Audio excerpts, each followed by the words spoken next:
네, 현재 시각 8시 26분 향해 갑니다. 지금 보시고 계신 머니쇼는 SBS 비즈앱과 유튜브에서 실시간 시청이 가능합니다. 특히 SBS 비즈앱 다운로드 받으셔서 시청하시면 다양한 정보 확인해 보실 수 있고요. 더 많은 주식 정보 원하시는 분들은 카카오톡 채널에서 머니랩 검색하셔서 친구 추가하시면 됩니다. 뉴욕 증시 보니까 분위기가 살짝 바뀐 것 같아요. 그동안 이제 뭐 기술주라든지 AI 관련된 성장주 위주로 좀 매수세가 이어졌는데 간밤에는 보니까 그동안 또 소외됐던 섹터로 좀 매수세가 유입이 되고 올랐던 그런 섹터 쪽으로는 약간의 좀 조정이 있었던 것 같아요. 네, 네. 그런 모습들이 보이네요, 진짜. 예. 우리 시장에서도 그런가 싶었더니 미국도 그런 상황이고. 야, 그나저나 우리 코스피하고 코스닥이 어제 정말 묘한 상황을 모처럼 봤습니다.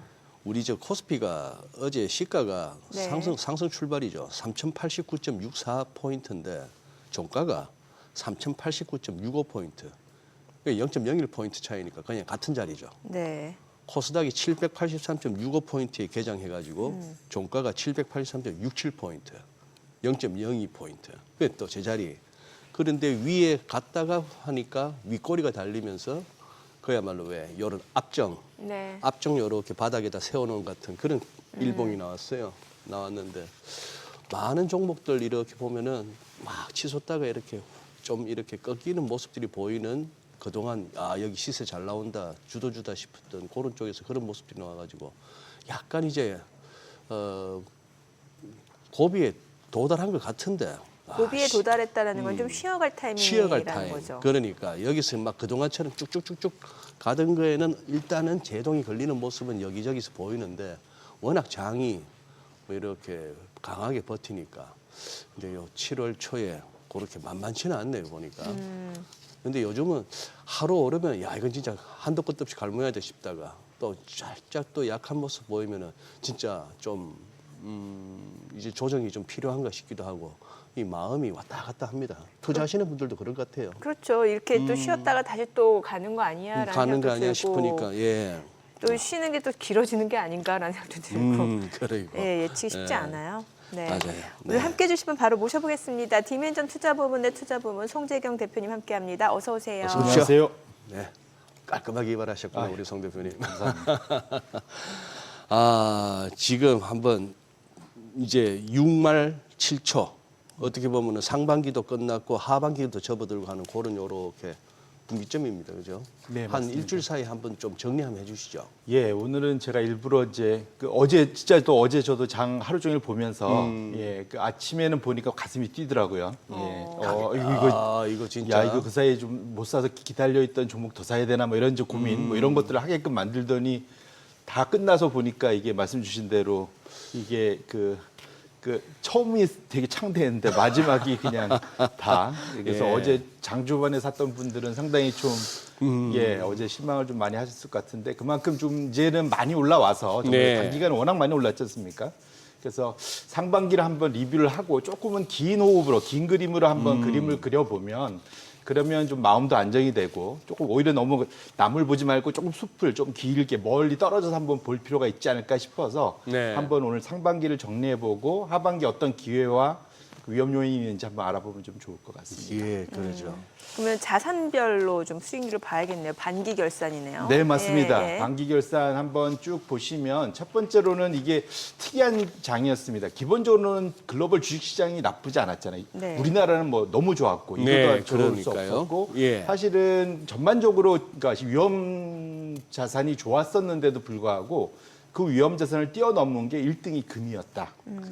금이 사실은 제일 좋은 그러니까 이게 이제 전 세계 주식이 한 8%대 올랐는데 금이 보면 24% 올라가면서 사실은 금이 압도적인 1등을 했다라는 측면에서 상당히 독특했고 그 정반대편에는 사실은 사실 달러 지수가 제일 약세를 보였다는 거 미국의 달러 지수가 그래서 이 기본적으로는 전반적으로는 금과 달러가 통상적으로는 전통적인 대표 안전자산이라고 좀 알려져 있는데 네. 완전 명암이 갈려 있는 그런 상황이 됐다라는 것이 상당히 좀 의미심장하고요. 이거는 예. 뭐 앞서도 계속 또 전해주시고 있는 미국의 그 소위 그 이제 감세 법안 이제 아직 이제 하원 남겨져 있습니다. 네. 그것도 네. 만만치 않아 보이긴 하는데 어쨌거나 지금 달러의 약세가 지속되고 금 가격이 올라가는 것 자체는 이걸 차트를 그려보면 미국의 부채 증가하는 거와 금 가격이 똑같이 움직여요. 아, 예, 기본적으로. 그래서 이게 지금 미국의 달러에 대한 불안감이 결국은 금으로 대체되고 있다. 이렇게 보셔야 될 것 같거든요. 네, 네. 왜냐하면 미국이 자꾸 돈을 빌리고 돈을 찍어내니까. 네. 이런데 이게 보니까 적자가 나는 우리 맨날 그 얘기하는 적자성 뭐 무슨 부채 네, 증가 네, 뭐 네, 이게 네. 지금 미국이 그러고 있는 거거든요. 네. 그러다 보니까 야 미국 국채 계속 들고 있는 게 맞아 달러로 표시된 거 그러니까 금을 자꾸 사게 된다. 이것이 꼭 중국뿐만 아니라 전 세계적으로 좀 걱정이 커지고 있다 이렇게 보셔야 될 것 같고요. 그래서 특이한 현상이 위험 자산인 주식도 좋았지만 더 위험 완전 반대편에 있는 안전 자산인 금이 엄청나게 올라갔다는 것은 그러네요. 이건 전적으로 미국이 만들어준 금 상승이다 이렇게 보셔야 될 것 같습니다. 미국이 만들어준 금 상승. 네. 하하. 그다음에 두 번째로는 이제 그 주식 시장 안에서도 놓고 보면 지역별로 엄청나게 편차가 있었습니다. 화면을 좀 키워주시면 우리나라가 그 상반기에 한 27% 올랐거든요. 네. 우리 코스피가. 네. 그런데 그 환율이 강세가 한 8% 이상이 나왔어요. 그래서 둘이 합쳐 보면은 거의 35 뭐 이 정도 되는데 저거는 이거 MSCI 코리아 지수라서 조금 더 차이가 있는데 더 올랐어요. 그래서 39%라고 올랐고요. 예, 그래서 예. 그러니까 전 세계 그냥 무조건 압도적인 1등이었다. 이렇게 보시면 좋을 것 같고. 그다음에 유로존 중국 뭐 이렇게 되는데 여기도 거의 뭐 저 안에서도 뭐 닥스나 이런 걸 빼보면은 상당히 높은 성과를 네. 냈다 보셔야 될 것 같고. 반면에 미국 우리가 상당히 큰 시장인데 V자 반등이 나오긴 했지만 5%좀 실망스럽고 좀 아쉽죠. 근데 우리 서학개미 같은 케이스들은 아까 우리 원화 환율이 8% 절상이 됐다 네, 그랬잖아요. 네. 저걸 그러니까 지금 달러로 투자했다가 미국에 연초 대비 투자했으면 5% 올라서 좋았는데 원화로 바꾸면 마이너스 5%, 마이너스 3%가 되는 네, 거예요. 그러네요. 그래서 사실은 지금 미국이 2월 달 전고점을 뚫고 최고점을 가고 있다고 막 우리가 지금 상당히 기대를 하고 있는데 외국인 투자자들 우리나라를 비롯해서 유럽에서 투자 많이 하지 않습니까? 예. 외국인 투자자 입장에서는 아직 미국은 전고점을 넘지 못했습니다. 가장 큰 이유는 자국 통화로 환산을 해보면 사실은 손해를 봐 있기 때문에 그런 측면에서 놓고 보면 미국 시장이 상당히 미국 내에서는 그러니까 미국 사람들한테는 상당히 전고점을 뚫고 좋아 보이긴 하는데 다른 나라 그러니까 외국인 투자들 입장에서는 아직도 좀 배고픈 그래서 좀 더 가야 돼주는 그런 상황이다 이렇게 보셔야 될 것 같습니다. 저거 보면 참 상대적으로 약간 소외감을 느낄 수도 있을 것 같은 게 왜냐하면 자산별로 봤을 때 금 갖고 계신 분들은 수익률 좋았을 거고 우리 주식 계속 갖고 계셨던 분들 이것도 사실 종목별로 다를 수밖에 없는 게 저만 그런가요? 저는 잘 왜냐하면 맞습니다. 예. 왜냐하면 보니까 그 개인 투자자들은 상반기가 6% 평균 수익률 어디서 뭐 이렇게 나왔더라고요. 보니까 인버스 이런 거 투자들 좀 많이 예, 하셨고 예. 또 이제 왔다 갔다 이렇게 애들 왜냐면 일반적으로 보면은 고점 매수 저점 매도를 그 와중에도 충분히 할 수 있지 않습니까? 그래서 어쨌거나 그런 측면에서 보면 특히 이렇게 뭔가 추세가 잡히는 장에서는 샀다 팔았다보다는 어느 정도에서 사갖고 기다려주는 것이 오히려 버티는 것이 훨씬 더 나을 수 있다라는 것을 보여준 전반적인 이제 상당히 좀 전형적인 상반기 장세였다 이렇게 봐야 될 것 같습니다. 뭐 사서 기다리는 거에는 우리 정민 앵커도 나름 일가견이 있습니다. 네. 보면 옆에서 이렇게 지켜보면은 그런 식으로 가는데 갑자기 또 궁금해지네요.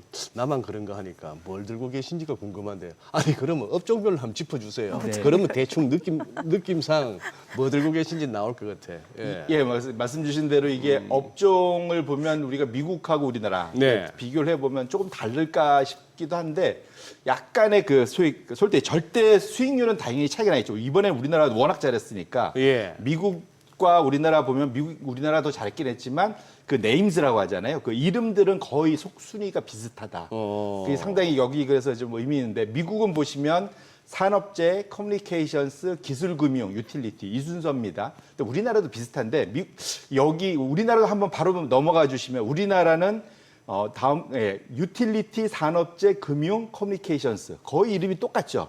이게 그러니까 비교가 같은데 이거를 이렇게 보면 잘 안 들어오잖아요. 이렇게.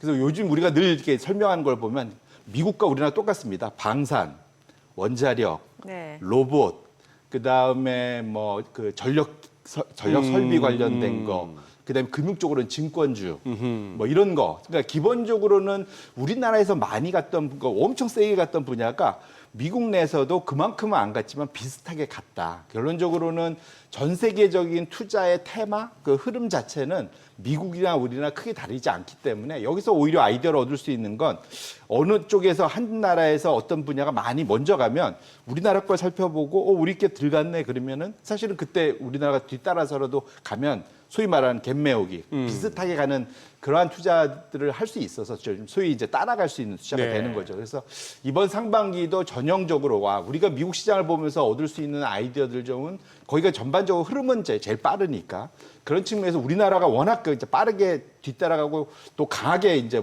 바닥에서 많이 올라가기 때문에 그렇긴 하지만 전반적인 흐름 자체는 글로벌 그 주식의 투자 테마는 거의 공유를 하고 있는 셈이다라는 측면에서 이번 상반기도 되게 흥미롭게 지나간 상반기다 이렇게 볼 수 있을 것 같습니다. 지금 뭐 어느 정도 설명을 해주셨지만 좀 더 느낌이 확 오게 네.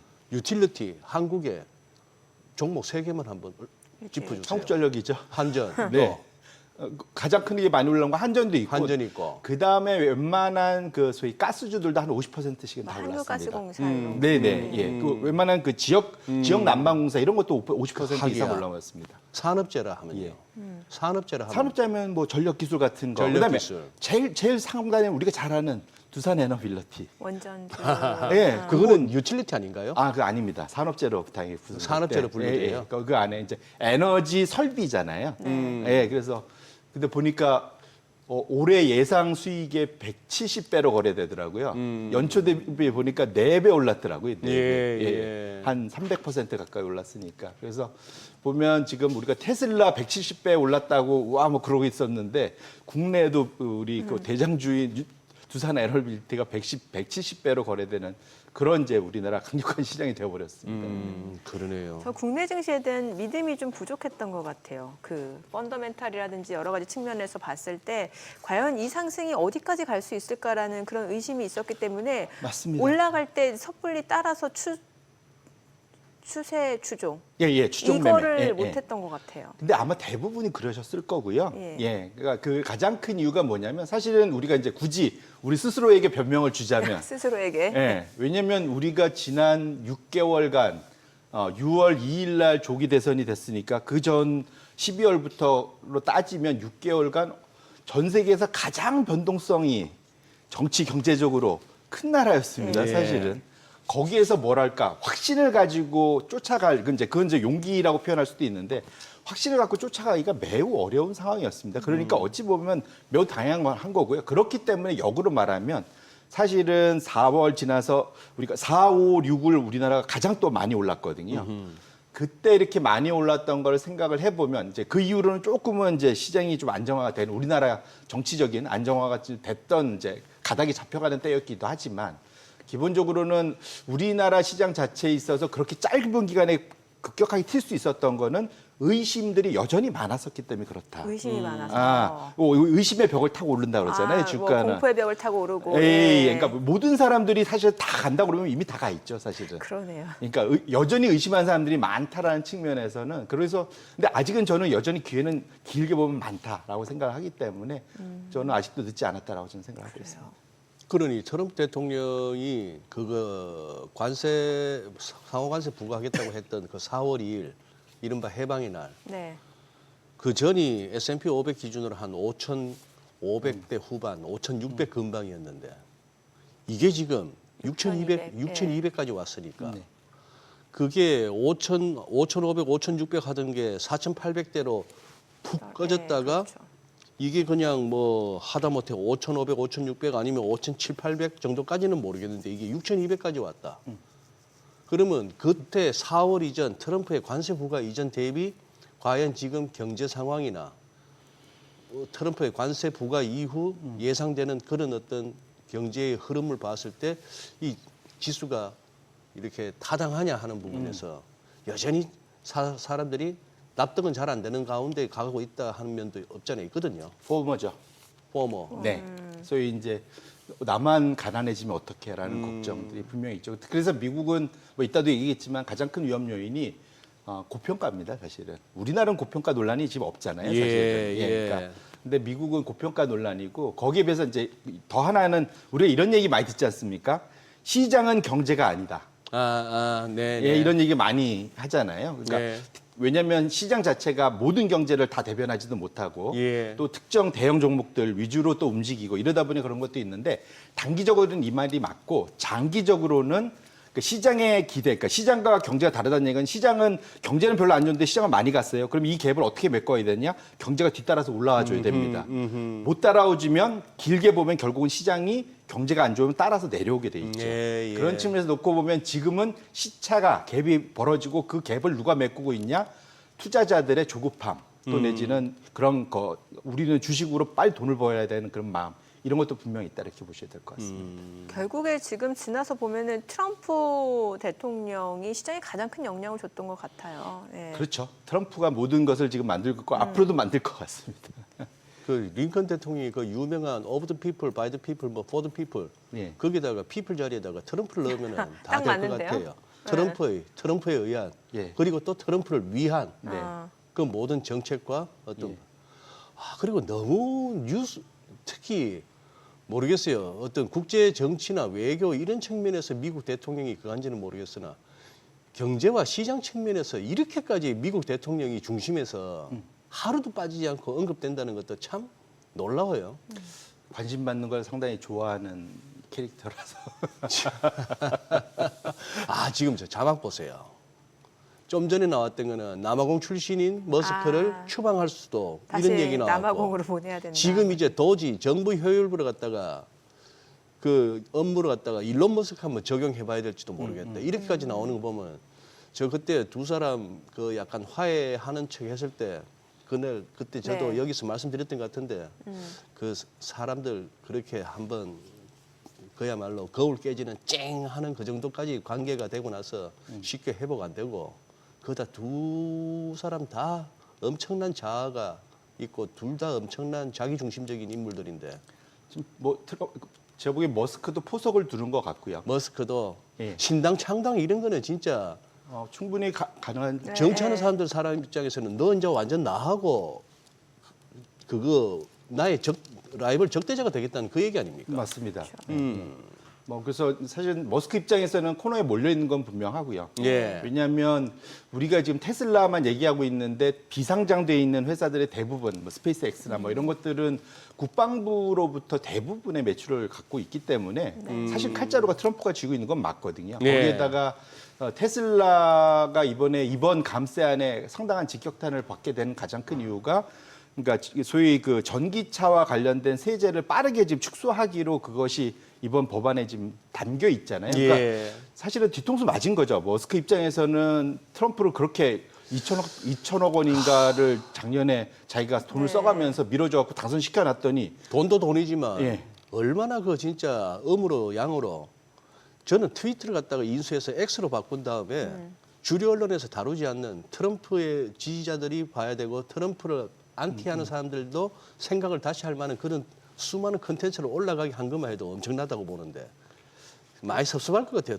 머스크가. 네, 맞습니다. 그래서 예. 근데 사실은 이거는 단지 감정적인 이슈라기보다는 본인의 앞으로의 그런 재산과도 연결이 돼 있어서 네. 결국은 지금 제가 아까 말씀드렸지만 이번 감세안이 상원은 그래도 우여곡절 끝에 통과를 했지만 하원에서는 좀 더 빡빡하게 나올 겁니다. 왜냐하면 상원은 6년에 한 번 내 선거가 돌아와요. 네. 그러니까 3분의 1 정도만 예. 사실은 설득하면 됐었는데 하원은 2년마다 선거가 돌아오기 때문에 이제 사실상 1년밖에 안 남았습니다, 지금. 그렇기 때문에 각 지역에서 이번에 그 복지 예산 줄이고 의료 복지 줄이고 한 것이 영향을 많이 받는 지역일수록 공화당 내에서도 반란표가 많이 나올 수밖에 없거든요. 예. 왜냐하면 뭐 트럼프가 또 앞으로 추가로 2, 3년 더 하겠지만 나는 당장 내년에 잘릴 수가 있는 거잖아요. 그러다 보니까 상당히 그 반항이 많이 나올 겁니다. 그래서 그거를 아마 노리고 아마도 이번에 머스크가 신당 창당이나 뭐 이런 얘기를 아마 하고 있지 않을까라고 이제 생각을 해보고 왜냐하면 거부하라는 얘기거든요. 이건 역으로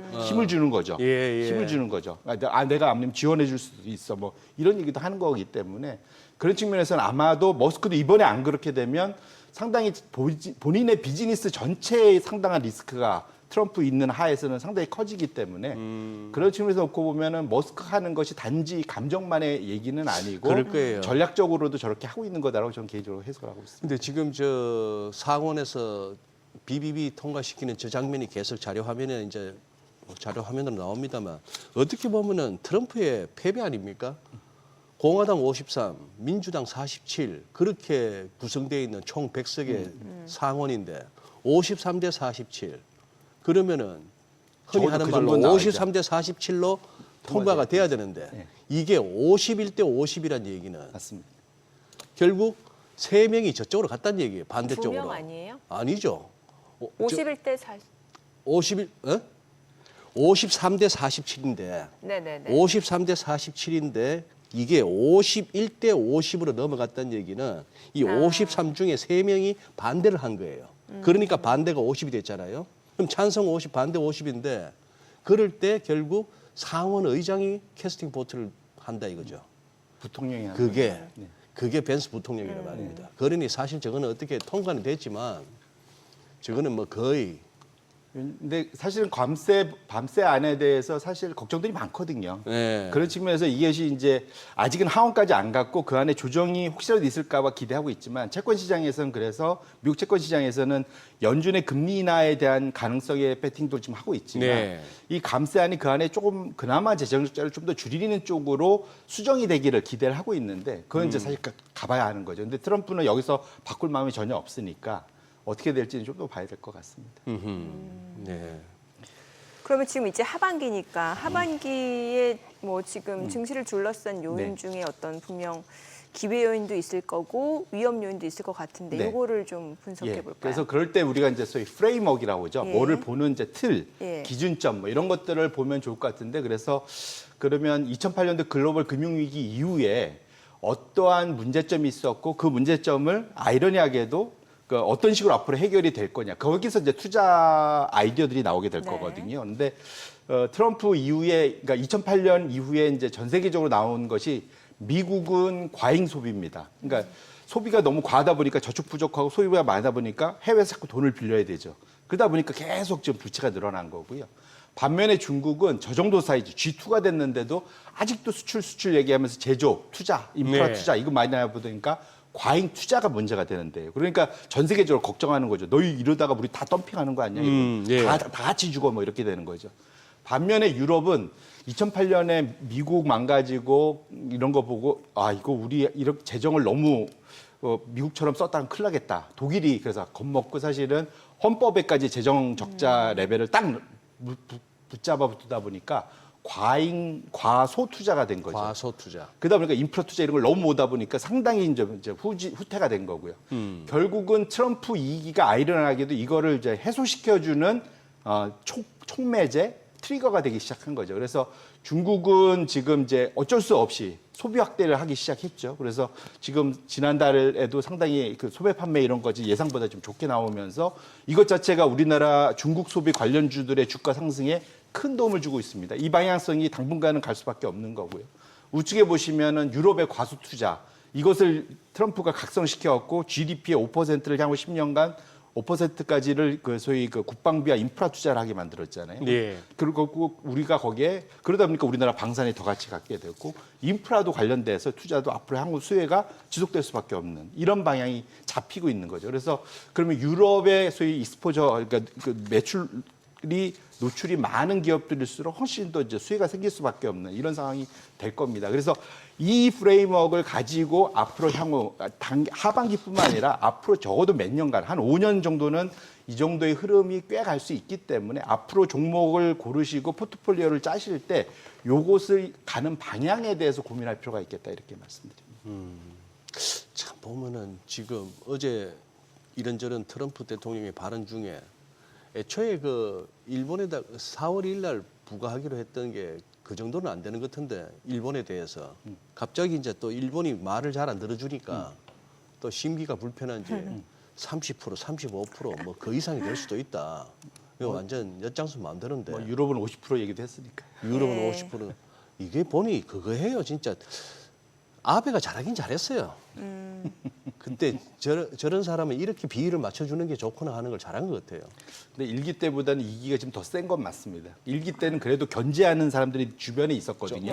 어른들이 있었는데 지금은 트럼프 말만 듣는 사람들만 그러네요. 있어서 그때와 지금은 또 상황이 좀 많이 달라진 것 같습니다. 맞습니다. 병풍 세우는 사진이 훨씬 많아졌어요. 1기 때보다.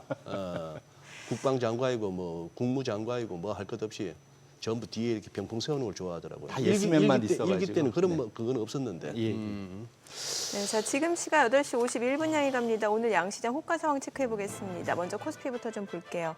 오늘 약보합 출발 예상되고요. 3,084포인트, 코스닥도 0.2% 하락이 예상됩니다. 781포인트 출발 예상되고요. 시가총액 상위 종목 예상가 보겠습니다. 삼성전자 오늘 0.5% 하락 예상되고요. 호가는 59,900원, SK하이닉스 1.9% 하락 예상됩니다. 지금 예상가 28만 원으로 집계가 되고요. 삼성바이오로직스 그리고 LG에너지솔루션은 보합권 예상되고 현대차가 2% 강세가 예상됩니다. 호가는 21만 5천 원. 기아가 0.5% 상승 예상되고요. 예상 체결가 9만 9천 원. KB금융 상승 출발 예상됩니다. 11만 1,200원이고요. 삼성전자 우선주도 상승 출발 예상되고 있습니다. 네이버, 두산 에너빌리티 모두 1% 하락 예상되고요. 각각 호가는 25만 8천 원, 6만 1,500원이네요. 코스닥 시가총액 상위 종목 예상가 보겠습니다. 알테오젠 오늘 2.8% 강세가 예상됩니다. 지금 호가는 38만 3천 원이고 에코프로비엠, 에코프로는 지금 1%가량 하락 출발 예상됩니다. 각각 호가 10만 1천 원, 4만 5,050원이고 HLB 보합 예상되고요. 레인보 로보틱스가 1% 하락 예상됩니다. 예상가 27만 6천 원. 그리고 휴젤은 오늘 0.5%가량 상승 출발 예상됩니다. 호가 36만 6천 원. 파마리서치 2% 약세가 예상되고요. 펩트론이 지금 1.9% 하락 출발 예상됩니다. 리가캠바이오 호가는 11만 5,900원. 클래시스 하락 출발 예상되고 있습니다. 이제 개장까지 7분가량 남았는데요. 오늘 양시장 이제 보합권 예상이 되고 있는 상황이고, 글쎄요, 외국인이 최근에 보면 이제 선물 시장에서 좀 그래도 꾸준하게 좀 매수를 해주고 있는 상황인데 오늘 외국인 또 매매 포지션도 좀 궁금해지네요. 예, 그러네요. 오늘은 진짜 저렇게 저 정도로 잔잔하게 갈 수 네. 있을라는지 장중에 뭐 출렁거림은 없을라는지 저는 상법 개정 기대감으로 올랐던 뭐 지주사라든지 금융주 이런 종목들 시세도 좀 궁금해져요. 네, 왜냐하면 또 최근에 또 오른 감이 있고 어제도 또 많이 올랐잖아요. 예. 근데 오늘도 그 시세가 좀 이어질 수 있을지. 어제 궁금하고요. 지주사 종목들이 거의 뭐 상한가 가지 않았나요? 맞아요. 네. 어. HS 효성인가 이 종목 같은 경우 상한가고. 제일 극한 게 이러다가 이제 상법 개정안 뭐 국회에서 통과되고 이랬을 때 막상 덜컥 빠져버리면 네. 그때 가서 다 또 선반영 이렇게 시황해서 해설해버리면 그거 진짜 허탈한데. 그렇죠. 지금 저는 사실 고민하거든요. 우리 국내 쪽으로 왔을 때 어떻게 보면은 이 한번 아마 시청자분들이 차트를 보시면 그거 할 텐데 쭉 우상향 하던 것 같다가 우상향 해오는 나름대로 채널을 갖다가 확 돌파했던 게 코로나 때였는데 그건 오바였단 말입니다. 그러다 보니까 다시 쑥 들어왔는데 이번에 다시 이 6월 달에 이 장이 되면서 또 이제 그 기존의 그 채널 상단을 뚫고 올라가면서 이제 두 번째인데 이것이 그냥 단순히 뭐 코스피 5천을 향한 뭐 상법 개정을 뭐 등등의 한국 증시가 한번 체질적으로 뭔가 이렇게 달라질 수 있는 새로운 패러다임이 한국 증시에 이제 도래한다라고 보면은 이거는 오바가 아닐 수도 있단 말입니다. 그 기대감도 있는 반면에 그게 이제 기대와 구호에 그쳤을 경우에는 결국은 또 그 2020년, 21년 같이 또 이렇게 토해내야 되는 그 과정이 또 기다리고 있지 않을까 싶어서 전자는 희망사항이고 당위론이고 후자는 또 확률적으로 배제할 수 없는 확률이고 고민스럽더라고요. 예. 그게 이제 말씀 주신 대로 그래서 이제 의심의 벽을 타고 의심의 벽을 타고 계속 이제 올라가는 계속, 거죠. 계속. 예. 의심이 그러니까 그래서 이제 말씀 주신 대로 그 변동성은 계속 있을 것 같고요. 네. 근데 확실한 거는 우리나라는 제가 그래서 이제 기회 요인을 먼저 보면 기회 요인. 예, 그러니까 5번 제가 5번으로 네. 제일 작게 했는데 한국은 저평가 매력은 절대적으로 크다. 이게 그러니까 우리 자체로 보면은 그 소위 이제 소위 우리나라가 소위 말하는 코리안 디스카운트 때문에 특정한 그 밴드 안에서 움직이다 보니까 그랬죠. 지금 이제 상단에 와 있으니까 예. 그러니까 이거 오래 국내 주식을 투자했던 분들은 아 이게 이제 고점 다 온 것 같아. 좀 비싸 보이는. 예, 이제 이런 생각이 드는 거고 말씀 주신 대로 이것이 이제 레벨업 되면 그 밴드가 이제 위가 더 올라가는 거잖아요. 예. 그래서 그게 오느냐가 이제 사실은 제일 중요할 것 같습니다. 예. 근데 말씀드린 대로 지금 상법 개정과 그다음에 우리나라가 이제 못했던 이제 재정을 부양시킨다는 거, 확대를 해서 이제 소위 이제 돈을 풀겠다는 예, 거잖아요. 그러니까 예. 제가 말씀했지만 미국에서도 받고 유럽에서도 받고 어디든 지금 돈을 푸는 나라가 주가가 나쁜 적은 한 번도 없잖아요. 없었죠. 사실. 그래서 예. 결국은 이런 것들이 맞물리면서 우리나라 시장에 분명 기대가 있는 거고요.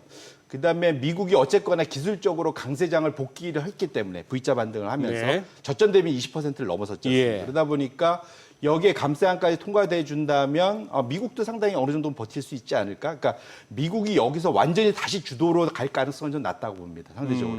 하지만 거꾸로 말하면 미국이 무너져도 안 돼요. 우리나 나머지가 잘 되려면 미국이 어느 정도 안정을 취해줘야 되거든요. 미국 시장 자체가. 네, 네. 근데 그 가능성이 매우 높아지고 있다. 그다음에 결국 긴 호흡으로 놓고 보면 매니의 1번입니다. 달러 약세가 본격적으로 시작됐다는 거죠. 아하. 이게 무슨 말이냐면 우리 자체적인 힘만으로도 지금 잘 가고 있지만 외국인들이 본격적으로 저는 들어온 것도 아니라고 보거든요. 아직은. 앞으로 더 들어올 가능성이 높고 네. 지금 우리나라 평균적으로 강달러는 한 7년 정도 되고 약달러는 한 10년 정도 오거든요. 근데 이번에 전에도 말씀드렸지만 이번 강달러 주기는 14년이나 왔습니다. 상당히 오랫동안 길었네요. 예, 왔기 때문에 앞으로 약달러도 상당 기간 갈 가능성이 매우 높다. 결론적으로는 그렇게 됐을 때 달러 약세, 약달러 기조화에서는 우리나라 같은 신흥국, 미국 외의 선진국인 유럽 뭐 이런 데들이 상대적으로 선호되는 거기 때문에 그렇게 놓고 본다면 어젯밤에도 이 와중에서도 금리는 오르지만 달러는 또 약세로 가지 않습니까? 그렇게 놓고 본다면 긴 호흡에서는 해외로부터의 그런 자금 유입이 한국으로 지속적으로 들어올 그런 기반이 점점점 마련되고 있기 때문에 벌써부터 우리가 이제 그 사이에 우리가 그 밴드 지난 장기간 코리아 디스카운트 안에서 형성되었던 장기 밴드는 이제 뚫을 수 있는 그런 힘이 참 좋게 마련돼 있는 상황인 것 같다라고 저는 말씀드리고 싶습니다. 예. 방금 저기서 우리 CG로 나왔던 달러 인덱스 최근 5년간 추이 저 차트를 갖다가 방금 설명 들으면서 잠시 보니까 한번 적어 보세요. 딱 최근 5년간에 이렇게 움직인 그 변동폭 안에 딱 중간에 와 있네요. 지금 그 3년 지금 저점을 딱 지금 거기에서 이제 뚫고 내려오고 있는 거죠. 예. 예. 저기서 그럼 이제 송 대표님은 지금 이제 달러 약세는 이제 추세로 시작됐다고 보시는 예, 저는 그렇게 보고 있습니다. 이번에 감세안이 더 강화할 겁니다. 감세안이. 네네. 아까 이렇게 애초에 보여주셨던 자산군 거기에서 금이 제일 많이 올랐고 네. 달러가 한 10% 정도 떨어졌다고 했는데 달러 네. 인덱스 기준으로 네네. 사실 달러 시세가 한 10% 떨어졌다. 이건 예를 들어서 우리 수출업체 같은 경우는 환에서 10% 까이는 거 아닙니까? 아 맞습니다. 굉장히 크잖아요. 10%는. 그 갑자기 재미있는 얘기였는데 그래서 통상적으로 이렇게 환율이 급변동하면 우리가 옛날에는 그러니까 우리가 워낙 약세로 가면 이거 수출주에 어디가 좋고 뭐 이런 얘기 많이 했잖아요. 그래요. 미국에서 정확히 그런 일이 좀 벌어지고 있습니다. 미국에서 지금 10% 이렇게 되니까 2분기 실적에서 이게 그러니까 달러가 약세가 됐어. 수출주 어느 게 좋아? 이 얘기를 서로 하고 있어요. 미국의 그럴 수 수출, 있네요. 미국 내 수출주. 네, 그러니까 우리가 지난 15년간 하던 얘기를 그 얘기를 미국에서 하고 있고 거기에 1등이 지금 애플로 지금 꼽고 있어요.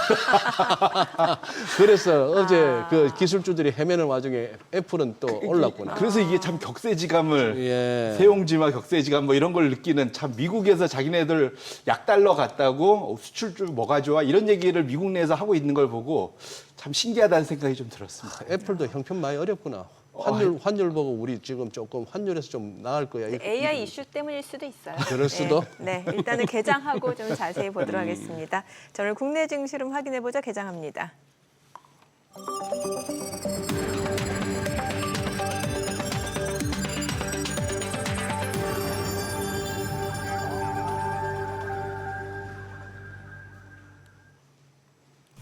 네, 7월 2일 수요일 국내 증시 개장했습니다. 간밤 뉴욕 증시 혼조로 마무리가 됐습니다. 그동안 사상 최고치 경신을 이어오던 나스닥 S&P 500은 좀 쉬어가는 모습이었고 다우 그리고 러셀 2000 중소형주 쪽으로 또 매수세가 유입되는 모습입니다. 일단 트럼프 대통령의 관세 유예 기한 7월 9일이죠. 더 유예할 생각이 없다라는 점. 일단 시장에서는 조금 불확실성이 계속해서 이어질 수 있다는 측면에서는 좀 다소 어느 정도 좀 상단이 좀 제한될 수밖에 없는 재료일 수 있을 것 같고 그 가운데 어제 국내 증시 장중에 이제 상승폭을 좀 다소 축소하는 모습이 아쉬운 감이 있습니다만 오늘은 또 어떤 출발 보이는지 이제 궁금해지는 상황인데 양시장 일단은 좀 보합권입니다. 코스피가 3087 그리고 코스닥도 지금 강보합으로 784죠. 시가총액 상위 종목 시초가 보겠습니다.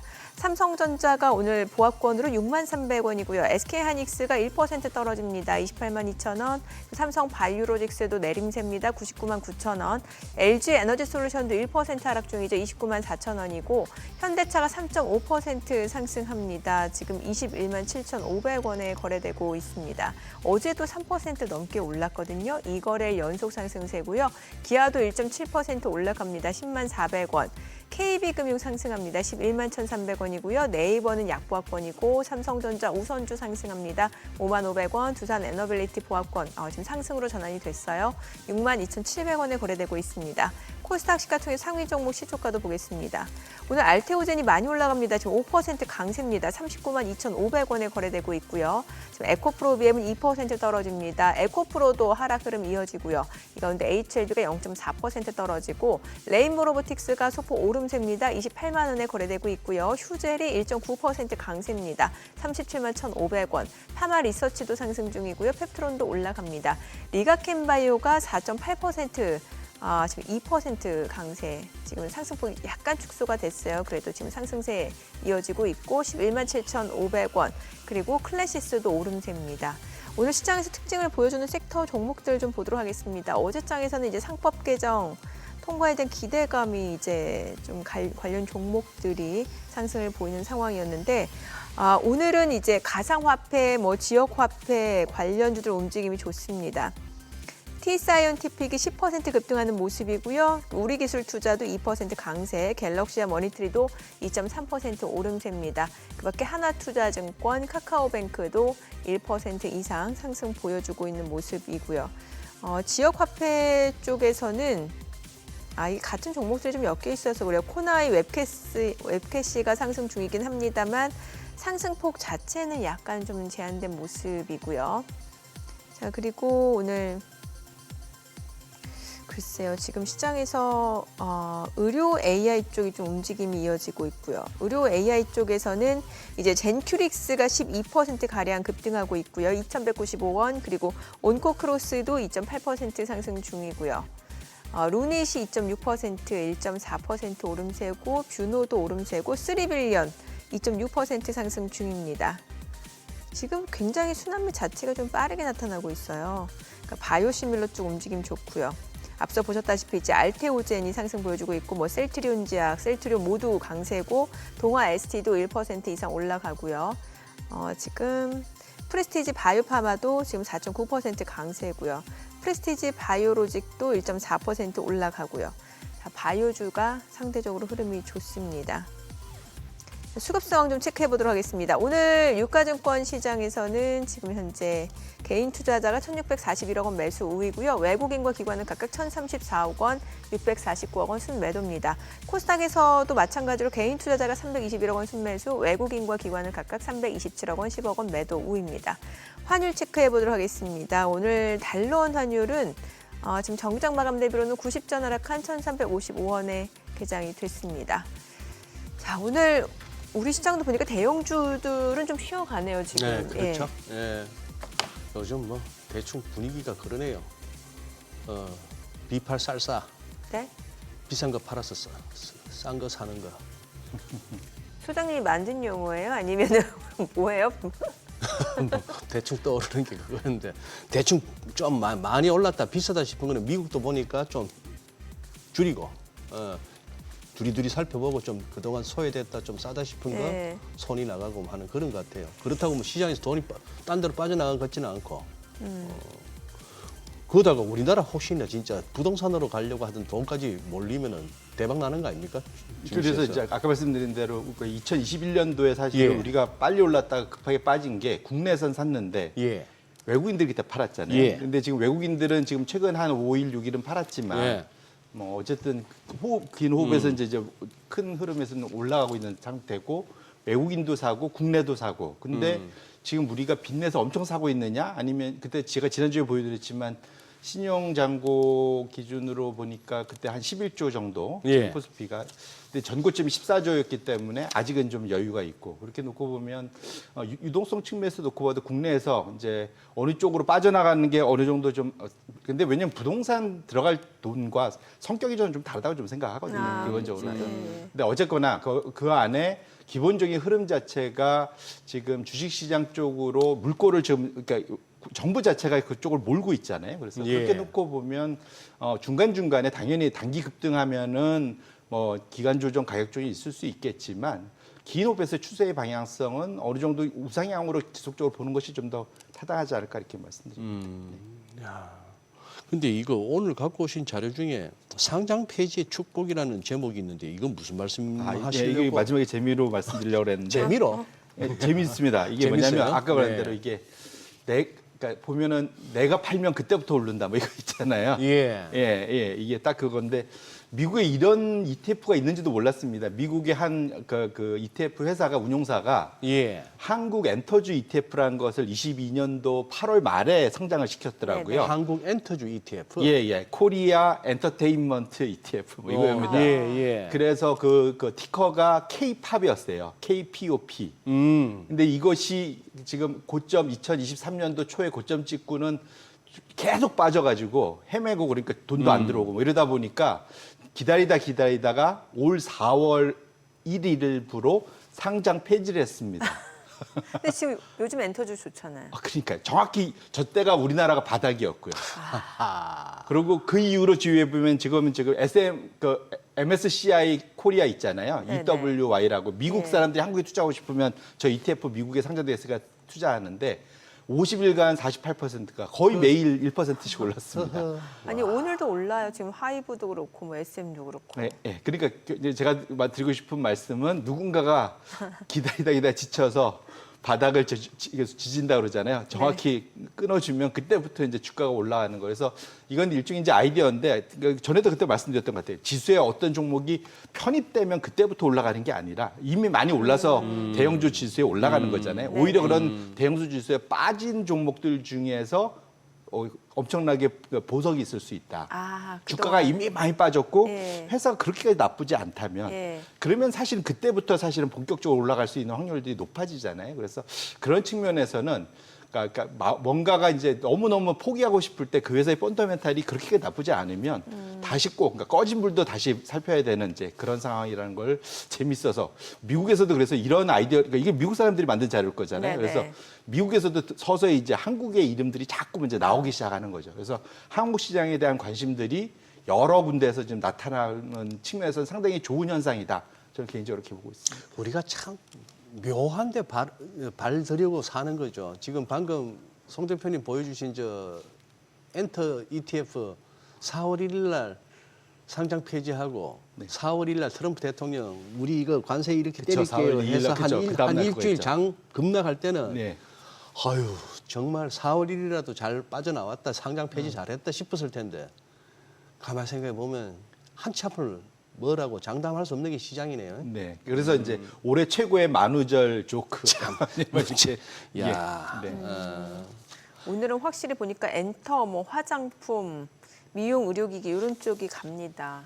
이제 결국은 그게 아까 말씀드린 중국 소비 진작의 또 최대 수혜고 그걸 넘어서서 이제 한국도 이제 K 컨텐츠 뭐 이런 것들이 예. 이제 유럽이나 전 세계적으로 다 지금 먹힌다는 거지 않습니까? 그래서 여러 가지로 엮여 있는 것들이 상당히 흐름 자체는 상당히 좀 좋은 것 같다. 또 신정부가 또 그쪽 분야를 그 지원을 많이 하겠다라고 또 네네. 알려져 있지 않습니까? 예. 그래서 이런 것들이 다 시너지를 좀 잘 내고 있는 측면에서는 좀 다행스럽다 이렇게 말씀드립니다. 또 대표님 가져오신 자료 좀 다 여쭤보고 싶으니까 지금 뭐 감세한 계속해서 일론 머스크는 본인의 이제 사업과 연관이 있다 보니까 비판을 하고 있는데 실제로 이제 많은 투자분들이 우려하는 게 이제 미국의 재정 적자가 기하급수로 늘어날 수밖에 없다라는 거에 대해서 굉장히 우려를 하고 있는 거잖아요. 맞습니다. 그래서 결국은 지금 미국은 그 10월부터 회기 연도가 시작되거든요. 네. 그래서 바이든 마지막 3개월 뭐 더하고 이제 그다음에 트럼프 이렇게 보면 코로나 때 2020년과 21년을 제외하고는 가장 지금 여전히 재정 적자가 지속적으로 확대되고 있다. 그것이 이제 왼쪽에 그래프가 나타나는 거고요.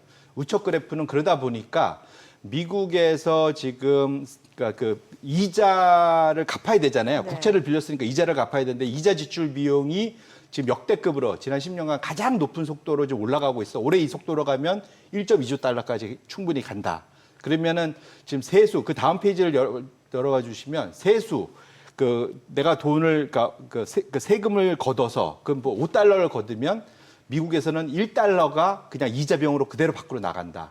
근데 다른 나라들은 5달러를 거두면 다른 나라는 하여튼 10달러를 거두면 1달러 정도 나가는데 미국은 거의 20%가 그냥 다 이자 갚는 대로 가. 그러면 이렇게 되면 소위 이제 아마 혹시 빚을 좀 많이 내보시면 아시겠지만 카드 돌려막기 이렇게 되면 점점 한 1년 지나놓고 보면 오히려 빚이 더 늘어 있잖아요. 리파이낸싱 하다 보면 예, 이제 그런 식으로 지금 가고 있어서 역으로 그래서 트럼프가 자꾸 1%를 얘기하는 게 연준한테 너희들이 금리만 낮춰주면 내가 이 고민 안 하면서 지금 의원, 상원, 하원에서 안 싸우고도 내가 이거 쉽게 통과시킬 건데 예. 이 얘기하는데 트럼프의 말이 반은 맞는데 그렇게 되면 달러 박살 납니다, 사실은. 달러 박살. 예, 그렇게 되면 달러 박살 납니다, 사실은. 그래서 사실은 트럼프가 좀 이런 표현이지만 어린애 같은 얘기를 하고 있는 거거든요. 반만 맞는 얘기를 좀 하고 있는 거라서. 그래서 아마 파월이 그래서 아까 말씀드렸지만 양쪽의 말을 다 한다고 하지만 저기 유럽 저기 어디죠? 그 스페인의 신트란가? 뭐 거기 가서 유럽 22 예, 뭐 예. 전체 회의에 가서 신트라 포르투갈 신트라에서 뭐 얘기를 예, 했는데 거기서는 좀 더 속편한 얘기를 한 것 같아요. 네, 맞아요. 예, 예. 그래서 나는 나의 갈 길은 마이웨이 할 거야. 네. 라는 느낌의 얘기를 했잖아요. 그래서 당분간은 좀 더 그런 기조의 그런 흐름. 지금 그러니까 파월은 폴 볼커를 존경하는 사람이라서 그 방향으로 당분간 갈 거라서 그래서 사실은 7월 금리나 배팅을 지금 미국 국채 시장은 세게 하고 있거든요. 네. 금리 인하한다. 근데 여기서 포르투갈 여기 연례 회의에서 그 제롬 파월이 얘기한 거 보면은 7월 금리 인하 가능성에 대해서 뭐 결국에는 지표를 보고 하겠다라고 했지만 또 그 가능성을 완전히 배제하는 건 아니다라는 얘기도 예, 그러니까 그게 이제 제가 말씀드린 대로 채권 투자자들은 그렇게 듣고 싶은 거고요. 듣고 싶은 걸 듣는 거야. 예. 근데 흐름을 놓고 보면 파월의 얘기는 나는 순서가 있는데 일단 물가야. 그 다음에 고용이고 마지막은 금융시장이야. 요 세 개를 다 얘기를 했거든요. 근데 우선순위는 무조건 물가야라는 얘기를 한 거거든요. 그래서 그렇게 놓고 보면 이제 그 중에 이제 채권 투자자들은 고용이 이번에 좀 안 좋을 것 같으니까 이번 주 그래서 목요일 날 고용 지표 중요합니다. 맞아요. 예. 그거 나쁘게 나와줘야 되고. 네. 아이러니합니다. 아이러니하네. 그다음에 네. 다음 주에 CPI가 잘 잡혀 있어줘야 되고 이걸 다 기대하고 있거든요. 그러면 이제 이제 금리 낮춰야 되지 않겠어? 이제 이 얘기를 하는 건데 어쨌거나 해서 앞으로 요것이 큰 변동성을 시장에 줄 수는 있을 것 같습니다. 근데 중요한 것은 어쨌든 파월의 흐름 자체는 남은 10개월 동안 마이웨이를 하겠다라는 것이 좀 더 강하다. 그렇게 저는 해석을 하고 있습니다. 뭐 트럼프 대통령이 우리도 1%만 하면 얼마나 좋아. 기업들도 미국 국민들도 얼마나 좋아. 미국 정부 입장에서도 얼마나 좋아. 그러면 달러가 박살이 난다고 하셨는데 네. 참 그런 얘기할 때 지금 4.5%인 미국의 기준금리를 갖다가 1%로 당장 가자라고 저런 때를 쓰는 게 미국 대통령인데 가끔씩은 보면은 옛날 짐바브웨 무가베하고 뭐가 다를까 싶기도 해요. 거의 그런 느낌이죠. 찍으면 맞습니다. 돈인 줄 알고 그냥 똑같은 모양의 색깔만 다르게 해가지고 짐바브웨 달러 저도 지금 10조 달러 짐바브웨 달러 제 서랍에 하나 있거든요. 10조 달러를 들고 있습니다. 제가 짐바브웨 10조 달러 생수 한 병 못 살 것 같은데 그걸로 찍으면 돈인 줄 알고 네. 뭐 내리면 금리 인하인 줄 알고 네. 그걸 갖고 참 저러니까 어떻게 보면 파월도 말이 그런 거잖아요. 저런 데 있는 사람들은 굉장히 그 말에 어떤 정제된 표현들이 나와야 되는데 어제 신트라에서 그 얘기 했더만요. 이런 자리는 정치적으로 누구 편드는 자리가 아니다. 더 완곡하게 얘기해서 저거는 이런 뜻일 거야라고 해설을 해주고 해야 되는데 해설이고 뭐고 필요 없는 거예요. 난 네 편 안 들래 해버리니까 더 이렇게 되는 거죠 뭐. 이제 소위 이제 말년병장이고 갈참인데 굳이 뭐, 내가 뭐가 겁나냐 하는 네, 얘기. 그러네요. 네. 참, 네. 아니 그래서 그러면은 대표님은 네. 어떤 포트폴리오가 지금 시점에서 가장 좋다라고 보시는 거예요? 그래서- 왜냐하면 지금 국내 증시 이제라도 들어가도 늦지 않다는 말씀 주시긴 네네. 하셨는데 순환매도 워낙 빠르고 그래서 이제 예. 그걸 다 쫓아가서 다 먹으려면은 상당히 아, 힘들다. 그렇죠. 그래서 이제 소위 길목지키기를 해야 되는데 그래서 요거 좀 긴 그림을 제가 마지막으로 좀 보여드리고 싶은 건데 요게 이제 5번 차트를 열어봐 주시면 네. 이게 달러 흐름하고 똑같아요. 이게 뭐냐면 이게 지금 그 세계 주식하고 나머지 이제 미국하고의 이제 그 상대인데 이게 위로 올라가 그러니까 아래로 지금까지 지금 한 15년간 14년간 아래로 쭉 내려왔잖아요. 이게 달러 강세하고 똑같습니다. 저 일치합니다. 이게 달러의 주기와 같은데 이렇게 아래로 내려올 때 미국이 더 좋았고요. 세계보다는 성장주가 가치주보다 좋았고요. 대형주가 소형주보다 좋았습니다. 그래서 잘 생각해 보면 지난 15년간 미국의 대형 성장주가 그렇죠. 최고 성과, 예. 빅테크가 제일 예. 좋아요. 그러니까 저 흐름이 그대로 나타났어요. 근데 이것이 지금 아까 말한 대로 달러가 이제 약세 전환하고 있잖아요. 이제 이러면 꽤 상당 기간 이제 갈 텐데 그럼 정반대 현상이 나타나는 거죠. 미국보다는 비미국, 예. 우리나라 같은. 두 번째로는 대형주보다는 소형주. 상대적으로 우리나라는 거꾸로 말하면 나라 자체가 조금 소용스럽죠, 사실은. 그렇죠. 상대적으로. 그다음에 그러네요. 마지막으로는 성장주보다는 가치주. 네, 상대적으로. 금리가 내려와도 그렇게 급격하게 옛날처럼 제로금리까지 내려오기는 쉽지 않아 보이잖아요. 우리나라에서 미국이나. 가치 주면 그럼 유틸리티나 금융주예요? 이것은 어느 업종이든 그게 다 들어가 있어요. 그러니까 아, 이게 소위 쭉 그 순위를 매겨보면 저 위에 있는 애들이 사실은 어찌 보면 그 소위 성장주라고 볼 수 있고요. 네. 저 아래에 있는 애들, 그러니까 소위 PER이든 PBR이든 순위를 낮은. 쭉 매겨보면 PER이 그러니까 같은 지주사 안에서도 0.7, 0.8이 있을 거고요. 네. 저 아래 아직도 0.3들이 있습니다. 예를 들면 그 안에서도 이렇게 구분이 되거든요. 그래서 예. 지금 예를 들면 은행 안에서도 대형주들은 상당 기간 많이 왔습니다. 뭐 0.7, 0. 뭐 이 정도 0.56도 와 있고 증권은 0.89까지도 와 있는데 근데 증권 중에 센 데는 거의 2배 가까이 가 있는 것도 있어요. 근데 저 밑에 지방은행이나 이런 거는 아직도 0.3배, 4배짜리도 있어요. 네. 이런 식으로 아직도 좀 향의 방향성 자체는 그 기본적인 평가, 멀티플이 올라가는 방향인데 못 가 있는 애들이 있잖아요. 그런 애들이 충분하로 쫓아갈 수 있는 그런 여유가 있기 때문에 우리나라는 지금 보면은 단기 급등을 해서 모든 것이 비싸 보이지만 네. 조금만 긴 호흡으로 놓고 보면 앞으로 그쪽 방향으로 갈 수 있는 종목들이 많이 있다라는 거죠. 아직도 네. 많이 있습니다. 그래서 그러니까 너무 마음을 급하게 먹지 마시고 예. 막 쫓아가고 빨리 가는 거 쫓아갔다가 꼭 내가 꼭 꼭지를 잡는 수가 있어서 예. 예. 조금 호흡을 열고 지금 다행스럽게 지금 보면 기간 조정이나 가격 조정이 일부 있을 것 맞아요. 같잖아요. 예. 지금 분위기는.